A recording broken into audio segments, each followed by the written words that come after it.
Hello mga kapatid, magandang Friday sa inyong lahat. Sorry at na-postpone ang ating Bible study ngayong araw na to. But I'm still inspired to share this to you, yung ating pag-uusapan sana ngayong araw na to. And it's very timely itong verse na to na pag-uusapan sana natin kanina. But yes, again, Happy New Year to everyone, and I hope everyone is okay. Maganda ang pasok ng taon because of God's grace and blessing, syempre. And yes, sana okay na okay kayo ngayon. Alright. So, ang verse natin ngayon is from the book of the prophet Isaiah, verse 43. Chapter 43, verses 15 to 21. Again, that's chapter 43, 15 to 21. So let me read this to you. I am the Lord your Holy One, the Creator of Israel, your King. This is what the Lord says. He who makes way through the sea and a path through the mighty waters, who brings out the chariot and the horse, the army and the mighty man that lie down together and not rise again. They have been extinguished and have gone out like a wick. So, itong part na ito, yung 16 to 17, ito yung ina-explain ni Isaiah who God is. Kung sino ang Panginoon who parted the Red Sea, who made the chariots of the Pharaoh go towards the Red Sea para matabunan sila. At hindi, sabi nga, they will not rise again. Sabi niya. Hindi na babangon muli yung mga army ni Pharaoh na to. Let's continue. Verse 18. Do not call to mind the former things or consider things of the past. Ganda ng word na yun, no? Sabi dito, do not call to mind the former things or consider things of the past. Sabi ni Isaiah, hayaan mo na yung past. Huwag mo nang i-recall yan. Huwag mo nang i-reverse yan, sabi ng Panginoon eh. Dapat, kasi ang Panginoon, He is preparing for us sa yung future natin para sa atin. Okay? Kaya nire-remind tayo dito na past is past. Hindi na dapat tayo mag-dwell doon. Hindi na tayo dapat kumapit sa past na yon. Because sa lahat ng failures natin, sa lahat ng pagkakamali natin, sa lahat ng mistakes natin in the past, we just need to learn from it. Kailangan lang natin matuto doon. But we don't need to dwell on it. Mahirap kasi we can never move forward pag nagdodwell tayo sa past natin na yan. Remember that forgiveness of our sins sa sarili natin unlocks our future. Yan kasi ang gusto ng Panginoon eh. Para maka-move forward tayo sa future, we need to let go of our past. And remember that the blood of Christ has already forgiven us. Yung pag-sacrifice ng Panginoon sa kanyang buhay sa krus, lahat ng mga pagkakamali, lahat ng failures natin is already forgiven. Tandaan nyo yan. So, ang challenge ko sa inyo for this year, for this 2026, is to forgive yourself. Kung may mga bagahe kayo na naiwan, ay na hinahawakan dahil sa past nyo, you try to let go and let God. Sabi nga nila, palaging nababanggit yan na let go and let God. And of course, you forgive yourself. Kailangan nating patawarin yung mga nagawa nating pagkakamali. Kasi God will never unlock our future if we are holding to our past. Gaya na nga ng sinabi dun sa verse 18 na, do not call to mind the former things or consider things of the past. Wag na tayong magstay doon. Let's move forward, sabi ng Panginoon. Okay, let's move to verse 19. Behold, I am going to do something new. Promise ng Panginoon yan. He will do something new. Now, it will spring up. Will you not be aware of it? I will even make a road in the wilderness, rivers in the desert. You see this promise of God. He will make rivers in the desert. That's how powerful God is. Ganyan siya makapangyarihan. He can do it. What we need to do is trust Him and forget and let go of the past.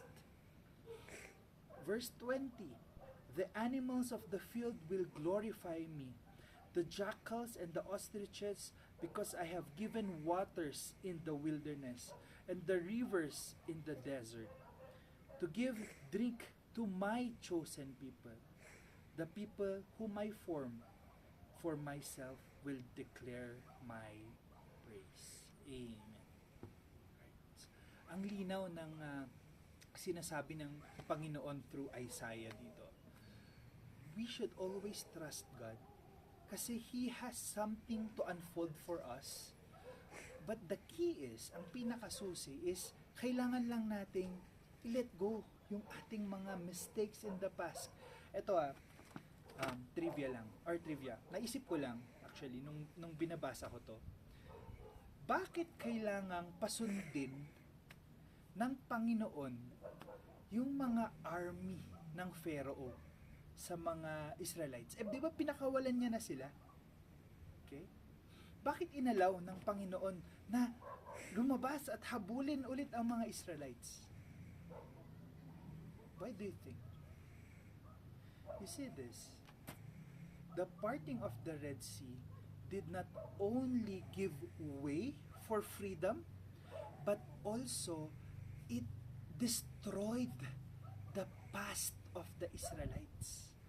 Because of, di ba nilamon ng Red Sea yung mga chariots, yung army ng Pharaoh, it was sunken inside the Red Sea. So this is very symbolic na our past. Yung past kasi ng mga Israelites yun yung mga chariots na yan, yung army na yan ang isang nagpapahirap sa kanila nun But God, what did God do? Para mapakita na you need to move forward.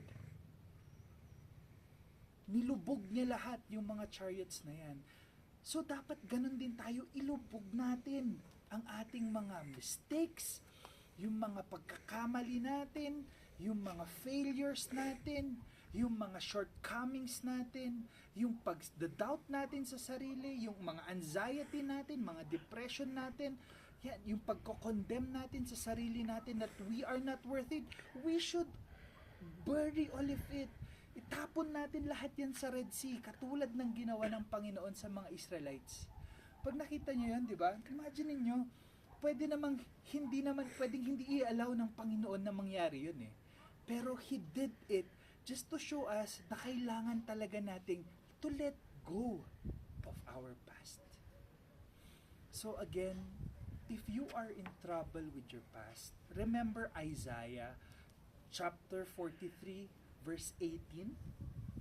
Do not call to mind the former things or consider things of the past. Huwag nating kakalimutan yung reminder na yan that God will unlock our future if we move forward. Kailangan lang natin mag-move forward. So I challenge lahat kayo sa ating group na to na lahat ng past nyo, lahat ng mga nagbabother sa utak nyo is to lift everything to God para ma-bury yan sa bottom of the Red Sea tulad ng ginawa niya sa mga army ng Pharaoh. So we need to move forward. We need to let go of our past. We need to forgive ourselves. We need to forgive those. Kung meron mang mga tao na gumawa ng kasalanan sa atin, we need to forgive them. At kailangan din nating humingi ng tawad kung sino man yung mga taong nasaktan natin, we need to ask for forgiveness from them para let's bury all these mistakes, all these events na naghahawak at naghihinder sa atin para mag-move forward. So this is a great reminder and a great start for the 2026 na ito ang ating first Bible study ngayon. Remember Isaiah 43:18. We need to let go of the past. And before we end, syempre, I would like to pray for you sa aking mga kapatid sa Bible study group na to. Alright, so alam niyo ba medyo maginaw dito? Hindi ka kasi inon yung kwan eh. Yung bonfire natin. Hoy, malis ka dyan. May mga pusa pa, no? Alright, so let's pray. Lord, Heavenly Father, thank you for this amazing night, O Lord, na binigay niyo sa amin. Maraming salamat po sa binigay niyong linggong ito. Biyernes na naman po at napakasaya po namin, Lord, na araw-araw niyo po kaming ginigising, araw-araw niyo po kaming binabangon, araw-araw niyo pong provide lahat ng kailangan namin, araw-araw niyo po kaming binabantayan, araw-araw niyo po kaming protektahan sa lahat po ng physical harm, O Lord. And we praise you, Lord, sa lahat ng ginagawa niyo to. And thank you, Lord, for your reminder sa book of by Prophet Isaiah, O Lord, na we need to let go of this past that we have. We need to let go of our mistakes, O Lord. We need to let go of our failures, and we need to forgive ourselves. I know, Lord, that the enemy always condemns us.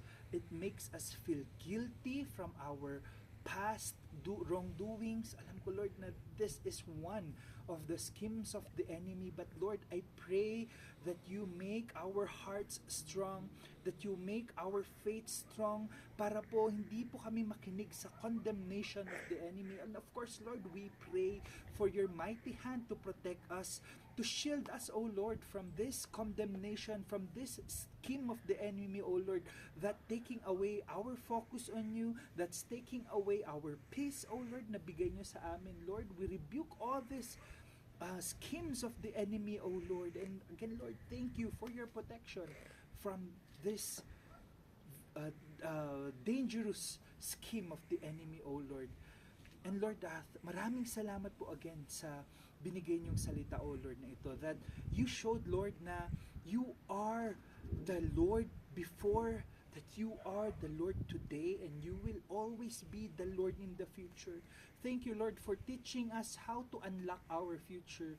Thank you, Lord, for reminding us that lifting everything to you, that burying all these mistakes that we have, will unlock our future, Lord, that will give us peace dahil sa inyo, O Lord. Maraming salamat po, O Lord, sa binigay niyong pagkakataon upang malaman po namin ito through the experiences of the Israelites during the time of the Pharaoh, O Lord, and of course, Lord, with the words of the prophet Isaiah. Maraming salamat, Heavenly Father, sa tuloy-tuloy na pagbibigay niyo po sa amin ng wisdom at guidance, O Lord. And we praise you, O Lord, sa protection na binibigay niyo palagi sa aming group, sa aming Bible study group, O Lord, and of course sa aming mga pamilya, O Lord, lahat po ng nasa Bible study group, O Lord, sa lahat po ng family ng nandito, the family of Doyle, the family of Paul Jan, the family of Jihan, the family of Elaine, O Lord, our family, the family of Bani, O Lord, si Carlo, the family of Bito, O Lord. I raise these families to you, O Lord. Alam ko po na and of course also Lord, the family of Jasmine, Lord, I raise these families to you, O Lord, that you continue protecting and healing of, O God, kung may mga dinaramdam po ang mga kasama namin sa Bible group na ito, O Bible study group na ito, O Lord. May your mighty hand rest upon them, O Lord, for your healing. And we claim your healing, O Lord, sa mga taong nandito. I pray, Lord, na in this point in time ngayon, O Lord, na nafe-feel po nila ang iyong presence, na nafe-feel po nila ang iyong healing, O Lord. We raise these people to you, O Lord. And we thank you, Father, na nandito po kayo palagi sa tabi. Lord, I also want to raise you, the family of Kuya Ompong yung mga anak niya po na si Cheska, si Ali at si EJ, O Lord, I raise this family to you. I know that they are in the middle of the storm, O Lord, but with your grace, with your guidance, I know, Lord, na kasama po namin kayo. Kasama ka po nila sa bangkang tinatahak po nila habang nandito po sila sa storm na noon. I know, Lord, that in your perfect time, maaalis po ang storm na to, makakalabas po sila sa storm na ito, Lord. I pray, Lord, for guidance and wisdom sa mga decisions nilang ginagawa, O Lord, and protect this family, O Lord, from the schemes of the enemy. I know, Lord, that the enemy is firing arrows to them, but I know, Lord, that you will be their shield, that you will be their protector in this time, O Lord. Heavenly Father, thank you sa continuous na pag-protect niyo sa amin, O Lord. And again, Lord, we praise you and we glorify you for all the provisions na binibigay niyo sa aming pang-araw-araw. We thank you, Heavenly Father, for your love. We thank you for your favor. We thank you for your blessings, O Lord. Maraming salamat. And again, Lord, we adore you. We praise you. You are the King of the universe. You are the King of our hearts. You are the King of our family. We declare this, Lord, and we pray this in the name of our Savior, Jesus Christ. Amen and amen. Thank you. And have a great evening. See you on Sunday sa ating praise and worship service, 9 o'clock. See you guys. Bye!